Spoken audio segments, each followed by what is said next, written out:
Hello,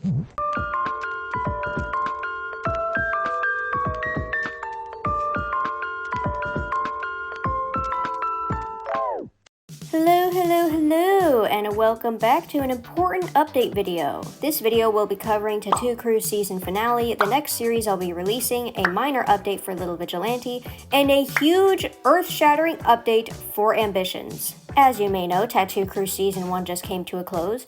When the next season will be out, I'm not entirely sure, as I'll be shifting my focus to a new series and giving Tattoo Crew a break. But as a little gift from me to you, I'd like to announce a Q&A with the cast of characters.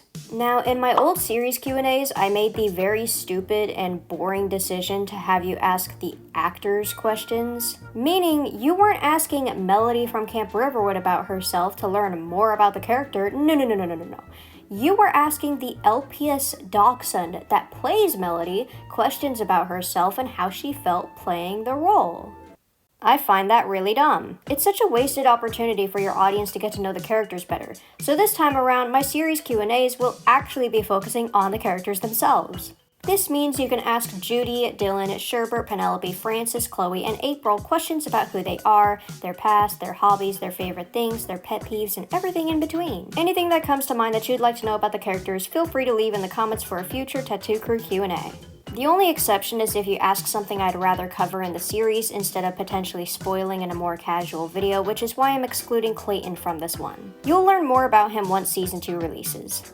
With that out of the way, there's a few more things I'd like to announce. You might know this already if you tune into my streams, but the next series you can expect to see soon is I'm So Over This. This is the remake of Sheila Goodwill, my first LPS series ever. It's an over-the-top dramatic reality TV show that parodies a lot of LPS high school popularity series. It borrows a lot of elements from its predecessor, this time not taking itself seriously at all. It's not trying to teach a lesson or deliver a message or have any deeper underlying themes, it's just melodrama and batshittery at its finest. So when exactly can you expect to see this?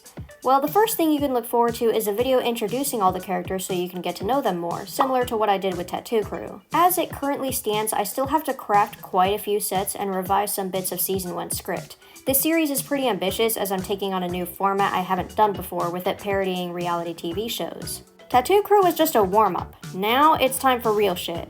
I'm not sure if I'll return to Tattoo Crew after Season 1 of ISOT wraps up, or if I'll carry out this new series before going back. I'll make final decisions once the time comes. For now, look forward to a video in the near future where I introduce you to the main characters. Another small update I wanted to deliver is a slight change in casting in one of my upcoming series. Little Vigilante is a series I've touched on in a couple videos, with Autumn and Aubrey Cat being the gossip girls of the school newspaper who write all about the latest drama. They were originally going to be represented by short-hair cats, two of which I don't have.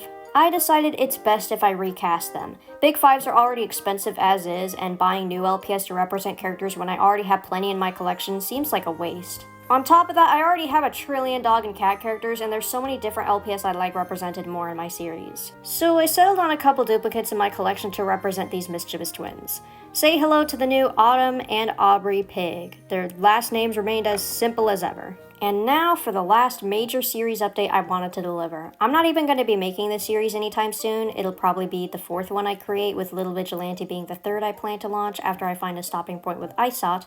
More on that in the future when I figure it out. This series is Ambitions, a show I mentioned in my first series update video. In said video, I brought up the three main characters, Peyton, Tabitha, and Katniss. The series focused on Peyton, a fresh high school graduate who's entering the workplace for the first time, full of optimism and hope for the future. They're so used to hearing the same old, being a kid is the best and being an adult is boring and miserable, it's all work, and they want to combat that cynical mindset with their positivity. Tabitha is one of those people who holds the cynical mindset of we're all just cogs in the machine, and the two clash on these issues. Katniss is someone with a lot of experience, being older than both of them, and wanting to encourage Peyton's optimism despite understanding where Tabitha's coming from. Well, throw all that out the window because I ended up scrapping all three characters. Bet you didn't expect me to say that. But don't panic, the main theme of toxic positivity versus cynicism isn't lost by any means. It's still a series that covers various people in the workplace coping with the fact that they're forced to be cogs in the machine due to working in a capitalist society where their livelihood depends on working a 9 to 5. All of the characters have switched around a shit ton with new casting, new roles, and new additions.